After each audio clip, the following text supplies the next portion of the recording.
Ayan yung mga tanim ko guys. Nabuhay ulit si Black Prince at si Lemon Lime. Ayan, mayroon na siyang sanga. Ano ko na yan siya, tinatanggal ko na yung pinaka-top niya na ano para mag ano siya, mag sanga. At ito naman yung bulaklak ngayon ni cardboard. Dalawa na siya guys. Mabilis lang siya nag ano dito sa labas. Nagustuhan niya dito sa labas. Yung mga bulaklak ko dito guys. At maglilinis na naman ako ulit dito. Kasi ang dami-dami ng damo. Pleasant day ngayon guys. Ayan oh. Maganda ngayon ang panahon. Kita niyo yan. Gumagapang na yan si Jade Putos. Ayan.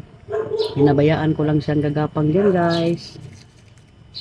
Kasi nga, parang art na din. Pero pag patuloy pa dito hanggang sa itaas guys, putulin ko na. At yan yung ating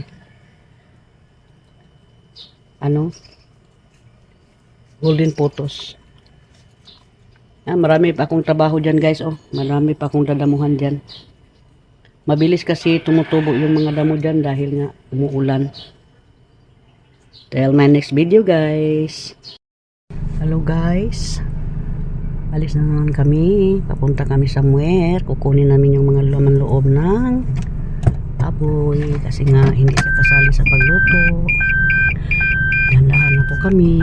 Good morning everyone.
Grabe jud kayo ka grateful sa among kinabuhi Ginoo. This is our first time having a brand new car as a family, and I praise and thank you for I declare Lord, grabe jud Psalms kayo ka 117 kuyaw, Lord God. verse 1 to 2. You've taken a lot of things, a lot of people sa akong life. Yes, And Jeremiah yet you brought 33:3. good people, and great things parihaani. We go, Lord. Thank you so much, Father, for your gift. Yes, Father, I'd like to dedicate this whole car to you. You will protect us. Yes. You will cover this car with Yes. your most precious blood. Na hindi siya maunsa, wala yung car, makitabuan niya. Inupas yun ang nigbayan, Lord.